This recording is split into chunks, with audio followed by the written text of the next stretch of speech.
पहले हम लोग इसका एडवांटेज देखेंगे। तो इसमें जैसे फसल की जो सिंचाई करते हैं वो हम पाइप या तो पंप के थ्रू पूरे फील्ड में हम लोग फैला देते हैं, उसी के थ्रू हम लोग मतलब पानी प्रोवाइड करते हैं। तो सबसे पहले इसका एडवांटेज देखेंगे कि इसका क्या एडवांटेज है। It can be used when topography is irregular. मतलब कि जो एरिया है जहाँ पर हम लोग फसल मतलब बोए हुए हैं, अगर वो इरेगुलर है मतलब पूरा प्लेन नहीं है, उबड़ खाबड़ है, तो वहाँ पर ये बहुत ज़्यादा ही यूज़फुल होता है स्प्रिंकल मेथड। क्योंकि अगर प्लेन्स रहेगा तो वहाँ पर जैसे जो अदर जो मेथड तो उसको ईजिली हम लोग वो कर सकते हैं, यूज कर सकते हैं। लेकिन जो स्प्रिंकल है तो वो जो मेथड उसको तो यहाँ पर हम लोग जैसे इरेगुलर रहेगा तो वो तो मेथड हम लोग यूज़ नहीं कर पाएंगे, क्योंकि जो पानी का जो भी हम लोग फसल में दे रहे हैं वो कंट्रोल नहीं हो पाएगा। लेकिन इसमें क्या है, इसमें जो पाइप है या तो पंप है तो उसके थ्रू जो फसल है उसके ऊपर ही मतलब उसके पत्ते पे हो गया या तो उसके जो फैला हुआ उसी पर हम लोग स्प्रे टाइप का पानी फैलाएंगे और ये पूरी फसल पर ऐसे ही करते हैं। तो ये मतलब जहाँ पर इरेगुलर टोपोग्राफी भी रहेगा, जो लैंड है समतल नहीं, वहाँ पर भी इस मेथड का हम लोग यूज कर सकते हैं। बाकी जो अदर मेथड जो प्रीवियस मेथड उसका हम लोग यूज़ नहीं कर पाएंगे। और सेकेंड है when water table is high. जब वाटर टेबल हाई भी रहेगा वहाँ पर भी इसका यूज़ कर सकते हैं, इस एडवांटेज है। तीसरा क्या है, व्हेन सॉयल इज़ परमिएबल और लेस परमिएबल। मतलब कि ऐसे सॉइल के लिए भी यूज़ कर सकते हैं जो परमिएबल हो और लेस मतलब कम परमिएबल हो या तो परमिएबल हो, उस टाइप के सॉइल के भी यूज़ कर सकते हैं। जो परमिएबल मतलब ये होता है कि जैसे जो सॉइल है उसमें पानी फ्लो कर सकते हैं, उसके पोर होते हैं जो होल होते हैं तो उसके थ्रू पानी फ्लो कर सकते हैं। तो वो अगर परमिएबल भी है और लेस परमिएबल है तब पर भी ये वाला मेथड यूज कर सकते हैं। ये इसका एक एडवांटेज है। नेक्स्ट है when water is not easily available. तो ये उस एरिया में भी यूज कर सकते हैं जहाँ पर हम पानी की थोड़ा वो होता प्रॉब्लम होते है, इजली प्रोवाइड नहीं कर सकते हैं। और अब फसल को तो हम लोग को पता ही है कि उसके मतलब पकने के लिए या कह सकते हैं पूरा मतलब स्टार्टिंग से और जब तक हार्वेस्टिंग न किया जाए, जब तक कटाई न हो सके, उसको फिक्स इंटरवल में उसको पानी की आवश्यकता पड़ती है। लेकिन अगर पानी जहाँ पे इजीली अवेलेबल नहीं है यहाँ पर ये मेथड भी यूज़ कर सकते हैं, क्योंकि ये इसमें उतना ज़्यादा पानी वेस्टेज नहीं होता है। नेक्स्ट है व्हेन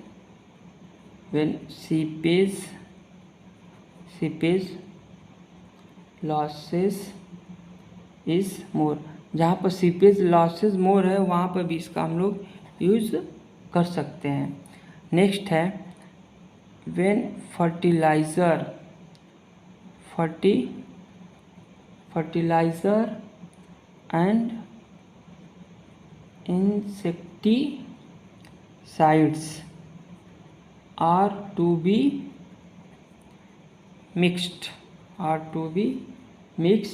with water। तो ये मेथड वहाँ पे यूज़ कर सकते हैं जहाँ पर फर्टिलाइज़र इंसेक्टिसाइड दोनों को मिक्स करके हम लोग को फसल में मतलब फसल को देना रहता है, वहाँ पर ये मेथड यूज कर सकते हैं। लेकिन इसके कुछ डिसएडवांटेज भी हैं, उसको भी देखेंगे हम लोग। डिसएडवांटेजेस। तो पहला है इसमें जो इवेपोरेशन है, इवेपोरेशन लॉस इज मोर। इसमें जो इवेपोरेशन लॉस है वो बहुत ही ज़्यादा होता है। नेक्स्ट क्या है, जो इनिशियल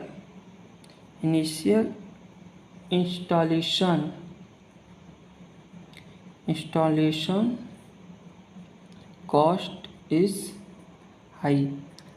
मतलब कि जो इनिशियल कॉस्ट होता है, जैसे कि इसका जो सेटअप हम लोग अपने खेत में जब बनाएंगे तो उसका जो चार्ज होता है स्टार्टिंग वाला, वो बहुत ही ज़्यादा होता है। तो ये इसका एक डिसएडवांटेज है। नेक्स्ट है technical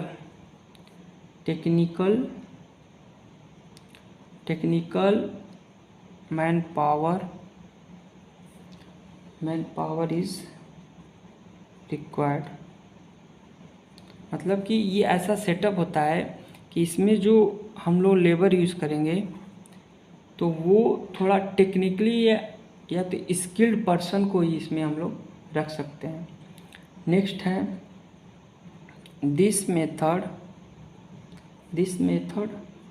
of irrigation is not suitable for heavy irrigation। मतलब कि ये मेथड उस फसल के लिए यूज़ नहीं कर सकते हैं जिसमें मतलब ज़्यादा पानी की आवश्यकता होगी। एग्जाम्पल के लिए जैसे राइस हुआ एंड etc। मतलब उस फसल के लिए हम लोग यूज नहीं करेंगे जिसमें पानी की आवश्यकता ज़्यादा हो। यहाँ पर हम उसी टाइप फसल का यूज़ कर सकते हैं जहाँ पर मतलब कि एक सफिशिएंट मात्रा में पानी हम लोग प्रोवाइड कर सकें। और बाकी उस टाइप की फसल का हम लोग यूज नहीं कर पाएंगे जिसमें पानी की मात्रा बहुत ज़्यादा हो। नेक्स्ट देखेंगे हम लोग ड्रिप इरिगेशन।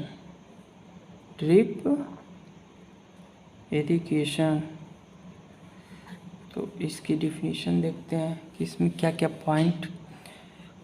पहला है it is a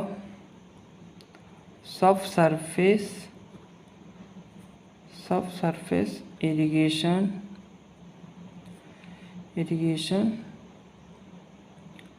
method which consist of pipes with drip nozzle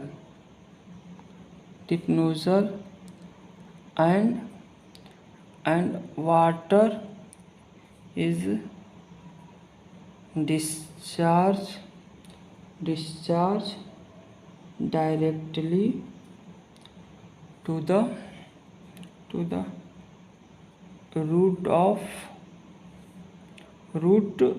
root zone of plants। तो इस मेथड में इसको हम लोग सब सरफेस इरिगेशन मेथड भी कहते हैं, जो कि ये पाइप कंसिस्ट किया रहता है और इसमें एक ड्रिप नोज़ल लगा रहता है। और ये जो ड्रिप नोज़ल होता है, ये प्लांट होता है, उसके डायरेक्ट हम लोग जो रूट होता है उसी में कनेक्ट कर देते हैं। और इसको हम लोग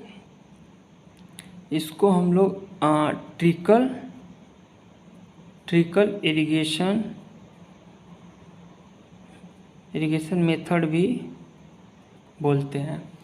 तो इसका कुछ एडवांटेज है, उसको देखते हैं। एडवांटेज ऑफ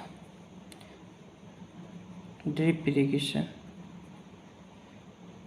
तो पहला है evaporation and seepage losses are least. इस मेथड में जो इवेपोरेशन और जो सीपेज लॉस है इसमें बहुत ही कम होता है, क्योंकि इसमें जो पानी होता है हम लोग डायरेक्टली जो प्लांट है उसके रूट जोन को ही प्रोवाइड कर रहे हैं, इसलिए इसमें इवेपोरेशन के चांस और सीपेज के चांस कम रहते हैं। और नेक्स्ट है रिड्यूस रन ऑफ,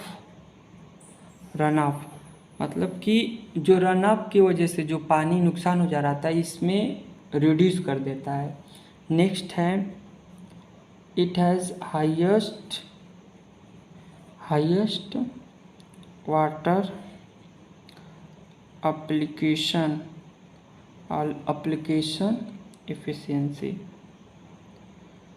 एफिशिएंसी, मतलब ये कि इसमें जो वाटर हम लोग डायरेक्टली एक तो रूट जोन को ही प्रोवाइड कर देते हैं, इसकी वजह से जो वाटर का जो एप्लीकेशन एफिशिएंसी है, मतलब कि जो वाटर जो फसल है मैक्सिमम से मैक्सिमम जो वाटर को यूज कर सकता है, तो इसमें हम लोग जो प्लांट है वो यूज कर सकता है मैक्सिमम से maximum water.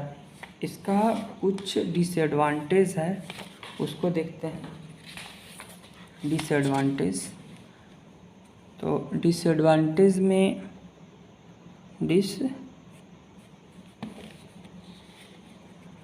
Disadvantages of drip irrigation. तो पहला है can not be use for heavy irrigation, मतलब कि उस प्लांट पे हम लोग यूज नहीं कर सकते हैं जिसमें मैक्सिमम वाटर की आवश्यकता पड़ती है। सेकेंड है initial installation cost, operation and maintenance cost is high, मतलब कि इसमें जो इनिशियल इंस्टॉलेशन कॉस्ट होता है, जो ऑपरेशन होता है, जो मेंटेनेंस कॉस्ट होता है वो बहुत ही ज़्यादा होता है। नेक्स्ट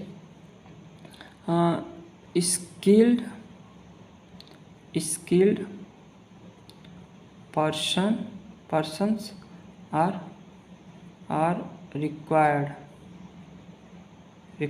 क्योंकि इसमें भी जो नेटवर्क और पाइप जो हम लोग मतलब हर रूट जोन पर पहुंचा रहे हैं, तो उसके लिए कोई एक नॉर्मल पर्सन ना होकर इसमें एक हम लोग स्किल पर्सन की आवश्यकता पड़ती है।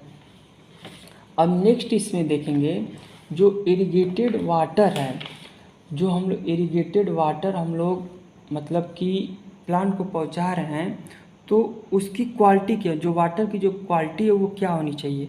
तो नेक्स्ट पॉइंट है क्वालिटी ऑफ इरिगेशन वाटर, मतलब कि हम लोग तो जो वाटर है वो प्लांट को पहुंचा दे रहे हैं, तो इसमें हम ये देखेंगे कि जो वाटर है उसकी क्वालिटी क्या क्या होनी चाहिए, मतलब कि उसमें जैसे कि जो कंसंट्रेशन ऑफ सॉल्युबल साल्ट है वो कितना होना चाहिए, सेडिमेंट कंसंट्रेशन कितना होना चाहिए, उसकी जो कंडक्टिविटी है वो कितनी होनी चाहिए, क्योंकि अगर और देखेंगे इसमें सोडियम आयन कंसंट्रेशन है वो कितना होना चाहिए, बोरान कंसंट्रेशन कितना होना चाहिए।